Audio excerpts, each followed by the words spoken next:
साथ मन का हो जाता है तो फिर मनमत नहीं, ये संतमति, ये गुरमत से काम आता है। और फिर इस सच के साथ जुड़कर हर समय का सच ये साथ लेकर, ये ब्रह्म ज्ञान द्वारा निराकार के साथ फिर ये जीवन एक हर पल का भक्ति में डूबकर, प्यार में डूबकर जिया जाता है। फिर दूसरों का बुरा नहीं, दूसरों के भले के लिए दिन रात एक इकट्ठा एक सोच ये नहीं आती कि हमारा भला कैसे हो, बस परोपकार के लिए ही जीवन लग जाता है कि हम किस तरह कंट्रीब्यूट करें, ये योगदान दें कि दूसरों का जीवन हम किस तरह आसान कर पाएं। हम किस तरह जो अभी भी इस सच्चाई से दूर है, जिनके जीवन में परमात्मा नहीं है, किस तरह उनके भी जीवन में ये अंधकार से उजाले तक का सफ़र करवाने में ये योगदान दे पाएं।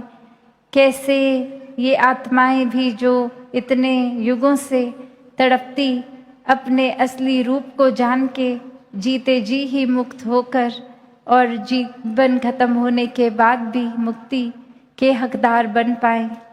तो जहाँ संतों ने भी हमेशा यही समझाया कि ये परमात्मा के चाहे कोई भी नाम लें, किस तरह से भी आस्था रखें, पर ये सच्चाई एक ही है और इसी एक सच्चाई से जुड़ने का तरीका सबसे आसान, पहले इसको जान लें, देख लें, फिर स्वयं ही ये परिचय होने के बाद इस सच्चाई से, इस परमात्मा से प्रेम हो जाता है और फिर यही प्रेम हमारे जीवन के हर पल में बस जाता है।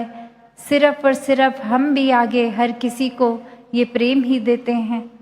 तो इसी तरह अपने जीवन में जहाँ हर कोई प्रेम बांटता चलता रहे, उसके लिए एक जो क्राइटेरिया यही कि पहले स्वयं प्रेम बनना होगा, फिर ही प्रेम आगे बांट पाएंगे।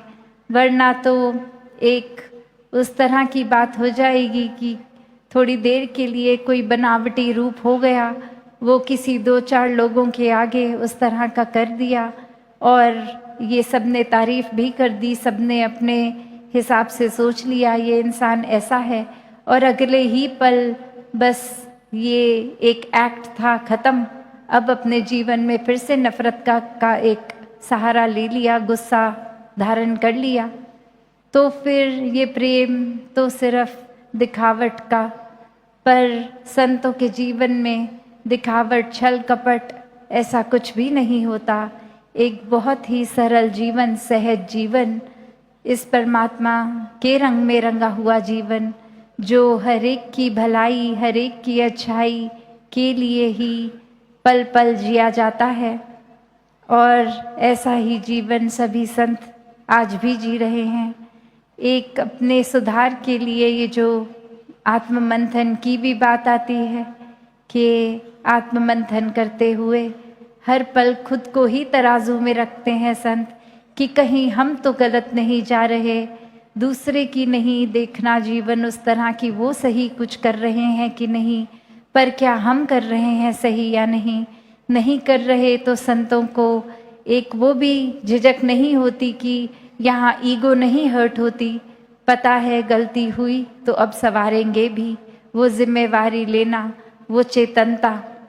तो हर कोई अपने जीवन में भक्ति से युक्त होते रहे, एक दूसरे की बात को सुने समझने के लिए, ना कि सिर्फ इसलिए ये साबित करने के लिए कि हमारी सोच आपसे बेहतर है, हम आपसे बेहतर हैं, हमारा राज्य आपसे बेहतर है, हमारी एक कल्चर आपसे बेहतर है, हमारा एक रहन सहन का तरीका, खाने पीने का आपसे बेहतर है, हमारा रंग आपसे बेहतर है, हमारी ओरिएंटेशन आपसे बेहतर है। नहीं, सब में ही परमात्मा का रूप है, सभी एक समान हैं। एक परमात्मा के दर्शन जब जीवन में हो जाते हैं तो चहुं ओर बस परमात्मा ही नज़र आता है। और ऐसा ही जीवन सभी के हिस्से आए, ये सेवा सिमरन सत्संग सभी के हिस्से आए। और जहाँ ये रूप के, ये समागम के तैयारियों की भी आज बात चली कि कैसे इतने समय से, महीनों से सब यहाँ सेवा में योगदान दे रहे हैं। जो आ सके वो भी, जो नहीं आ सके उनका भी सेवा का भाव परवान। तो हर कोई इसी तरह सेवा सिमरन सत्संग के रंग में रंगता जाए और गहराई से ये चाहत खुद ब खुद आए। किसी को कहने की ज़रूरत ना पड़े कि आपके जीवन में सत्संग की कमी हो रही है, जाया करें सत्संग। पर खुद को ही उस तरह से, जिस तरह जब हमें प्यास लगती है तो किसी को कहना नहीं पड़ता कि आपको प्यास लगी है, वो पानी हमें खुद ही पता लगता है, शरीर को ज़रूरत है।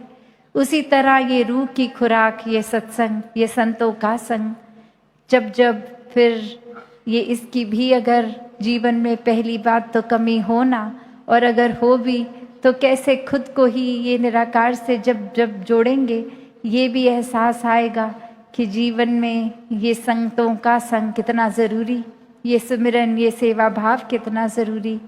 तो दातार कृपा करे हर एक पे कि सेवा सुमिरन सत्संग के एक लगन में भक्ति की एक अवस्था हर एक को प्राप्त हो। निराकार पहले देखकर फिर जीवन में ऐसे कण कण में समा जाता है, फिर हर पल में बस इसी के एहसास में जीवन जिया जाता है।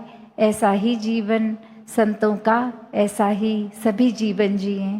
साथ संगत जी प्यार से कहना